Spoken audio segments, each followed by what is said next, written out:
Hey everyone, I'm here today because I want to go over really quickly my hardware setup for online teaching, the software side of things, how to optimize Zoom audio on your end, which is also something you want the student to do on their end as well. And then I also want to do a little bit of my workflow management, as well as taking advantage of two screens from the teacher side inside Zoom to sort of optimize what we can do as teachers and adapt to using the computer as a platform to teach and not just a means to replace in person. There's some real advantages, I think, so we're going to do some really basics. So, really quick, let's open Zoom. Hello, Zoom. All right, how to set up our audio really quick. We're going to click our settings in the corner, go to our audio feature here. We want to disable to automatically adjust volume. I find especially for instruments, this feature can really distort our sound because it'll start to limit and compress things when the student plays a loud note. Next, we're going to go to Advanced. Inside here, you're going to want to click open this box to show and meeting options and disable persistent background noise and intermittent background noise. Echo cancellations left to auto. That's the setup. You want the student to mimic those on their side, so do that. Okay, let's get into a meeting. We want to make sure that this bar up here on the top left says turn off original sound. So a quick moment, as you can hear, my sound setup is as follows. It's not too complicated. Relies a little on hardware though. I'm using an AT2020 large diaphragm condenser mic.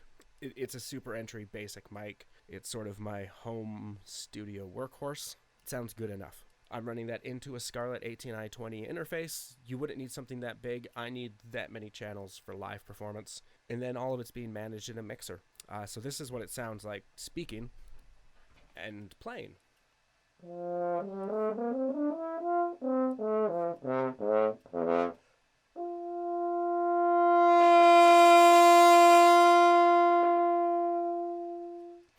The popping was water in the horn. So that's what it sounds like on my capture side. Similar quality gets to the students. Okay, now to the two screen setup. So I'm capturing two screens right now, so you're looking at what I'm looking at.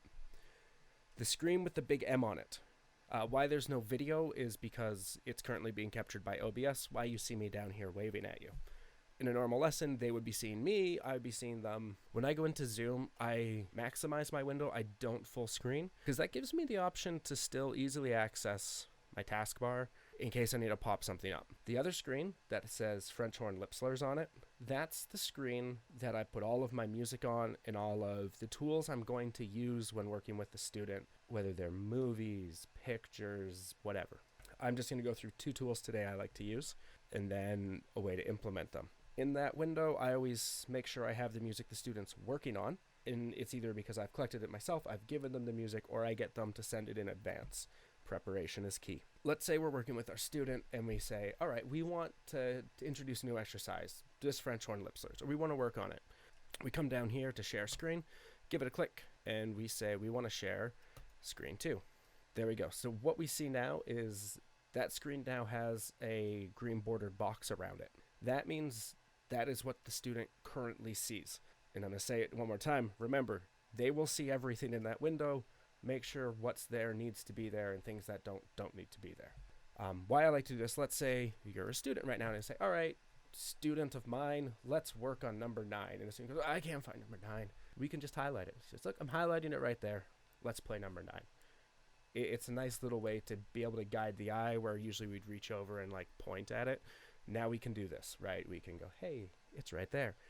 We can also annotate, right? Using, and this is in Zoom, you know, we're going, hey, student of mine, that B flat's played on the open horn when you do lip slurs. And then you can save this and send them that file. Also, Control Z gets rid of markings. Little quick shortcut to save you time. That's one way I use that screen, to introduce new materials. Let's say we're working, and you can see over here, because I have access to my quick bar, we open up MuseScore. And we want to say they're having a little trouble in C major. I'll do this usually, I have a MIDI keyboard that I just plug everything into. For now, we're just going to click entries, since there's a good chance a lot of us are doing that. If you need to learn how to set up MIDI, and use MuseScore. That way, there's a ton of great tutorials on that. I'm not going to do that. We're just going to left click.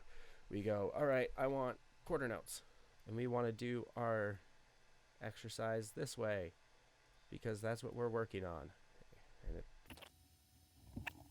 right? And we say we want them to play that, the bizarre exercise. But now it's there, right? They have that. And again, it's another resource. We can either, using the annotation feature, right, we could annotate and save it, or we could just send them the MuseScore file as a PDF after. That's the second way I like to use it.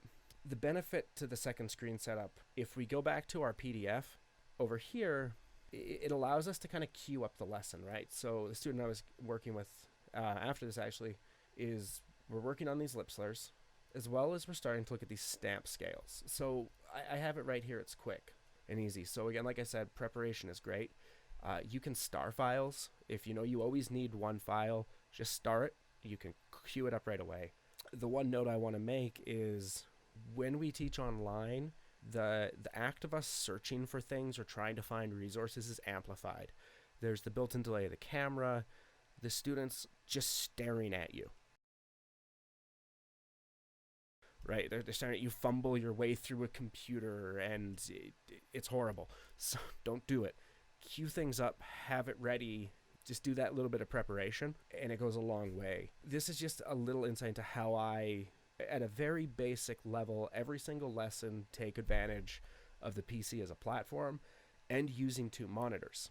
If you have a laptop and a monitor, you can, HDMI them, and you now have two monitors. It's easy to set up that way. There's dongles, there's lots of magic technology, super cords that let you turn lots of things into monitors, right? You're like, well, I only have a monitor and an iPad. There's probably a cord that will let you do it with a TV. Right, so take advantage of these things.